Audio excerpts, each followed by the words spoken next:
আমি একটা বলি যে হাসনাত আব্দুল্লাহর কথা যেটা আপনি তুললেন, এটা উনি ঠিকই বলেছেন, তিনি ব্যাখ্যাইতে পারেন, কিন্তু আমি একটা কথা খালি তাকে বলবো, তিনি যদি কেউ বলে থাকেন যে ৭২-এর সংবিধান আওয়ামী লীগের, আমি তাদেরকে অনুরোধ করব একটু বাংলাদেশের ইতিহাস পড়ে দেখার জন্য, পর্যালোচনা করার জন্য। কারণ হ্যাঁ, নির্বাচিত যারা হয়েছিল আওয়ামী লীগের, তাদেরই তো দায়িত্ব ছিল, কিন্তু এটা আওয়ামী লীগের বলা উচিত।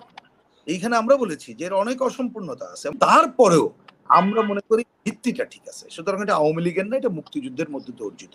আমি তাদেরকে অনুরোধ করব ৫৪-এর যুক্ত ফ্রন্টের ২১ দফা পড়ুক, ১১ দফা পড়ুক, অন্য দফাগুলো পড়ুক।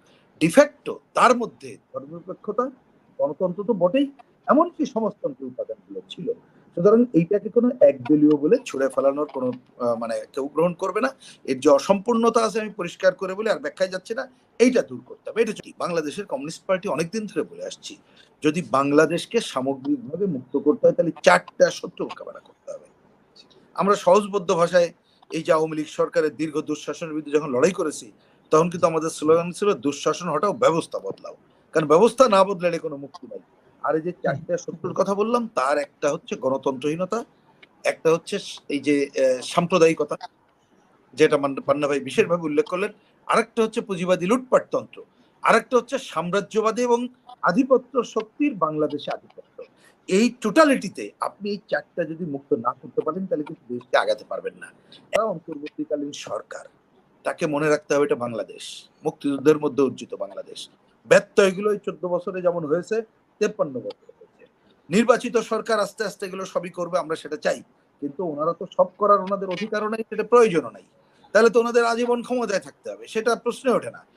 অন্তর্বর্তীকালীন সরকার কতদিন থাকবে না থাকবে এ ব্যাপারে আমরা বলেছি আপনারা সংস্কারের কাজ শুরু করেন, নির্বাচন নিয়ে কাজ শুরু করেন, যতটুকু সময় লাগে, যেটা আপনারাও প্রধান উপদেষ্টাও বলেছেন যে এই কাজ করে যত দ্রুত পারি, আমরাও সেটা বলি যে সেই কাজটা করতে হবে। কিন্তু এর বাইরে যদি মুক্তিযুদ্ধ বিরোধী কোনো শক্তি তারা এই গণ অভ্যুত্থানের সুযোগ নিয়ে অন্য কাজ করতে চায়, এইটা শুধু আত্মঘাতী, আমরা বলবো রুখে দাঁড়াতে হবে। খুব সফট ভাষায় বলি, আমরা কিন্তু দেখতে পাচ্ছি পান্না ভাই অভিজ্ঞ মানুষ, তিনি অনেক মানুষকে চেনেন আমাদের থেকেও, তিনি এখানে স্পষ্ট করে কতগুলো কথা বললেন। আমরা কিন্তু দেখছি বিভিন্ন জায়গায় নিয়োগ টিয়োগের পরিস্থিতি কি। আমরা যখন এই প্রধান উপদেষ্টার সাথে ওনাদের সাথে ১২ তারিখে দেখা করি, সময় কম ছিল, তারপরে কিন্তু পরিষ্কার ভাষায় যে কথা বলেছিলাম, আপনারা এটা গঠনের সময় আমাদের সাথে কথা না বলে করলেও গণ অভ্যুত্থানের মধ্যে দিয়ে আপনারা গঠিত হয়েছেন, আমরা সাপোর্ট করি। সুতরাং এমন কোনো কাজ করবেন না যাতে আপনাদেরকে নিয়ে প্রশ্ন ওঠে। যেটা প্রথমে প্রশ্ন উঠেছে সেনা প্রধানের ওইখানে যখন বিভিন্ন দলের নাম উচ্চারিত হলো, নিষিদ্ধ দল তৎকালীন, এ কথা কিন্তু ওনাকেই বলে এসেছিলাম যে এইগুলো মনে রাখতে হবে, কারণ আপনাদেরকে নিয়ে প্রশ্ন উঠলে তাহলে পুরো গণ অভ্যুত্থানই যে চেতনা ব্যাহত। আজকে আমি পরিষ্কার ভাষায় বলবো যে অন্তর্বর্তীকালীন সরকার, আমরা আশা করব ওনাদের যতটুকু এখতিয়ার সেই কাজটাই করবেন, এর বাইরে যাওয়া উচিত হবে না। ওনারা অনেককে নিয়োগ দিয়েছেন, এখন ওই নিয়োগ নিয়ে আমরা কিন্তু কথা বলছি না, কিন্তু যদি আমরা তাদের আরো তথ্য উপাত্ত দেখি যে তারা কি, এগুলো নিয়ে আমাদের কথা বলতে হবে। ওনার একজন সহকারী নিয়োগ দিয়েছিলেন, তিনি কি প্রধান উপদেষ্টার মতামত বলছেন না নিজের মত দিচ্ছেন? তিনি নিজের মধ্যে দেন, তিনি একটা রাজনৈতিক দল করে দিক, কোনো অসুবিধা, আমরা রাজনৈতিক ভাবে সেটাকে মোকাবেলা করব। কিন্তু অন্তর্বর্তীকালীন সরকারের ঘাড়ে চড়ে যদি আমাদের সংবিধান ছুড়ে ফেলানোর নামে মুক্তিযুদ্ধকে প্রশ্নবিদ্ধ করা হয়, সেটা কিন্তু আমরা গ্রহণ করব না।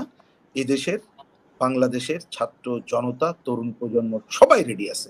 আমরা কমিউনিস্ট পার্টি এবং বাম জোট একটা বিবৃতি দিয়ে শেষে যে কথা বলেছিলাম, এইটা বলেই শেষ করি। বলেছিলাম যে ছাত্র জনতা এই গণ অভ্যুত্থানে সংগঠিত, এটা মনে রাখেন, অল্প কয়েকজন না, কিন্তু সারা লক্ষ লক্ষ ছাত্র জনতা, পরিবার পরিজন, তারা হাতে ধরে ছেলেকে নিয়ে এসে, আমরা বলেছি তাদেরকে আহ্বান জানিয়েছি যে এই গণ অভ্যুত্থানের ছাত্র জনতা অংশগ্রহণকারী, তাদেরকেই এই সংবিধান পরিবর্তন, মুক্তিযুদ্ধ নিয়ে প্রশ্ন করা, এদের বিরুদ্ধে রুখে দাঁড়াতে হবে। আমি আশা করি এই তরুণ প্রজন্ম রুখে দাঁড়াবে, এবং নিশ্চয়ই এইখানে যারা মানে মুক্তিযুদ্ধকে বাদ দিয়ে তো বাংলাদেশ চলবে না, মুক্তিযুদ্ধকে বাংলাদেশ বাদ দিয়ে কেউ রাজনীতি করতে পারবে না, সেটা আইডিও হয় না, এটা মনে রাখতে হবে।